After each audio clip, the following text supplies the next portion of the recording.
check this out. And here we go. Just spoke about the importance of protecting humanitarian aid workers, and it's been a month and a half since the IDF released a report about the World Central Kitchen. Has the U.S. finished reviewing that report, and what did it conclude? I'm not aware that we have some sort of final conclusion on that, but I'll tell you, I'll take the question, we'll go back and I'll check with my State Department colleagues, but I'm not aware that we've come to some different or final conclusion about When we it. asked you several times in the past, you said we're still reviewing the report. It takes a long time to go through all the facts and figures, so... You're going to say something clever? Go on, say something clever. I just don't have an update for you. Okay, last night, Israel's defense minister said that the IDF would send more troops into Rafah. Do you have a response to that? I think we've addressed this one already. As always, I'll let the Israelis talk about their military operations and where they put their troops. Point one. Point two, they have a right and a responsibility to go after Hamas, including in Rafah. And as I just mentioned, Jake's going to raise this issue when he goes to Israel on Sunday. They have a right and responsibility to do that. How they do that matters. And that's part of the conversations that we also want to have, and Jake will have, about going after that terrorist capability in Rafah in a way that's targeted, precise, and quite frankly effective. We don't believe, still don't believe, that the way to do it is to smash into Rafah with a large body of armed forces on the ground in an indiscriminate and reckless manner. Some men just want to watch the world burn. So I'm not dodging the question. I don't know the context with which Minister Gallant said that. I can just tell you that nothing's changed about our view that we don't support a major ground operation or a large operation in Rafah. That would put now it's about 1 million people at greater risk. I wanted to ask you about the 3 hostages whose bodies were recovered in Gaza. Was the U.S. given any details, particularly about where they were recovered and how they were recovered? It's just horrible news, and our hearts go out to the families who are having to deal with this terrible news. I don't have any information that we knew ahead of time or that we had any more. We have had, since the bodies have been recovered, any additional information or context from the Israelis on this. Okay. The 5 American hostages who are still unaccounted for, Correct. Is there any new intelligence about their whereabouts or their potential well-being? Sadly, no. We don't have any information that that leads us to a conclusion that they're no longer alive, but we just don't have any additional context whatsoever. Just on a I hear Kofefi. What was your reaction to seeing Russian President Putin and Chinese President Xi exchanging hugs? Exchanging hugs? Well, that's nice for them. Look, you have 2 countries here, leaders of 2 countries that clearly are acting in various ways around the world inimical to our national security interests, to the interests of many of our allies and partners. No surprise that these 2 leaders continue to try to develop this burgeoning relationship, but they're also 2 leaders that don't have a long history of working together, and officials in both governments that aren't necessarily all that trustful of the other. What they have in common is a desire to challenge the international rules-based order, challenge the network of alliances and partnerships that the United States enjoys and which President Biden has strengthened in his time in office. What a load of crap! We didn't see anything coming out of this meeting that we were necessarily surprised by. I wouldn't go so far as to say we weren't concerned about this relationship and where it's going. Of course we are, and we're watching it closely.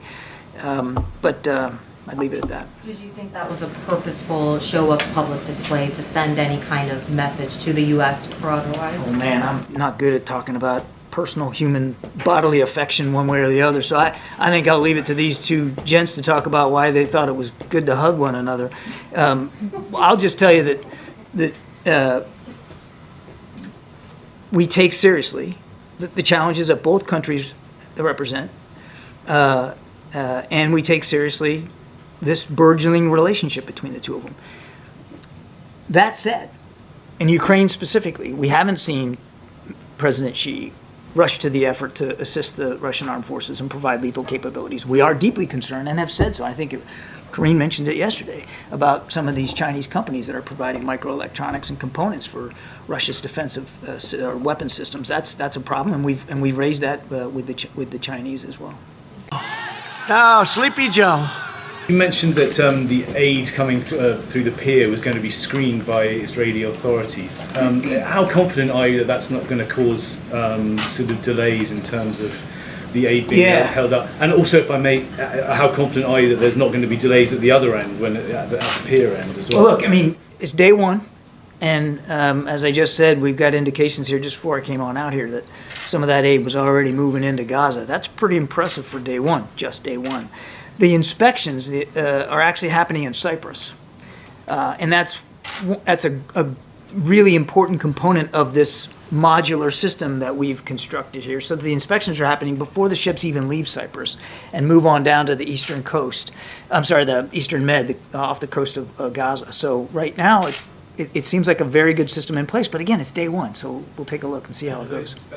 No, you haven't. You're a lying dog-faced pony soldier. It's being done in tandem with anyone else, such as the United States. The IDF is responsible for the inspection regime in Cyprus. And as I said, on this first day, it worked well. On Jake Sullivan's travel this weekend, did the U.S. government receive any assurances from Israel that it wouldn't expand its Rafah operation while he's there? I'll just say, without getting into our diplomatic conversations, we've said this before, that we're going to continue to talk to the Israelis about alternatives to major ground operations in Rafah. That is not what they're conducting right now. And they have assured us that they are willing to continue to have those discussions with us before they make any major decisions. And I'll leave it at that. No, don't like that. Can you share an update on the American doctors in Gaza who are trying to get out of there, and what your understanding is, what the U.S. government assessment is of the holdup? There's no holdup. They're out. There was 20 American doctors. 17 are out now. Came out today, and all 17 are they wanted to leave. I won't speak for the other 3, but I can assure you that any of them that wanted to leave are out now. And then just finally, you referenced the security plan for the port and the pier. Secretary Austin, a couple of weeks ago, before it was operational, said his understanding was that if U.S. troops were fired upon, that they may fire back. Is that still your understanding of what would happen here? 100%. Part of that ceasefire deal is the release of hostages. I know you said you don't know how many Americans are still alive, but is there a broad assessment of how many hostages overall are still alive? I would refer you to the Israelis for an exact number. I know it's north of 100. I've seen estimates of maybe 130 total. Not all of them. We don't believe all of them are alive. We don't know exactly what the breakdown is. And of course, Rafah is going to be a big point of discussion when Sullivan is in the region. Can you just talk about the impact that the president's withholding of those 2,000-pound bombs have had on the relationship and Israeli decision-making when it comes to what we're seeing in Rafah right now? It's not a withholding. Just there was a pause put in place on a shipment of 2,000-pound bombs, and that pause is still in place. I would remind you that other aid, other weapons and capabilities from the United States continues to flow to Israel. They are not left defenseless. And they also have, without getting into specifics, they have inventories of existing, like similar capabilities that they already had available to them. I won't speak to their operations, but I think you can just discern from news coverage alone that they continue to conduct operations in Rafah and elsewhere in Gaza. These guys are pros. You thinking what I'm thinking, partner? Aim for the bushes. I guess I didn't really answer your question, though, on decision making.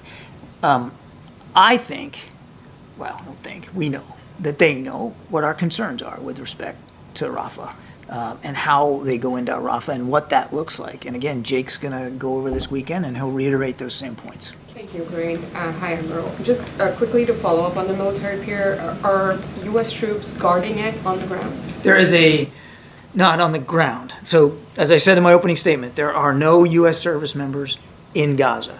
There is a small U.S. military component on the pier itself. And they're there really to do sort of 2 things. One is to provide a modicum of security for it, but also to assist with the logistics. I mean, you're going to have ships pulling up to this pier, not the big cargo ships. They'll transport it to smaller ships off the coast of Gaza. Those smaller ships will bring the goods onto the pier, and you're going to need some logistical support to get it from the ships onto the trucks. So there's a small footprint of U.S. military on the pier, but they will not go into Gaza. How many, when you say small? I think I'm going to let the Pentagon speak to the numbers. I don't want to violate that, but it's not a huge number. These matches say you're lying.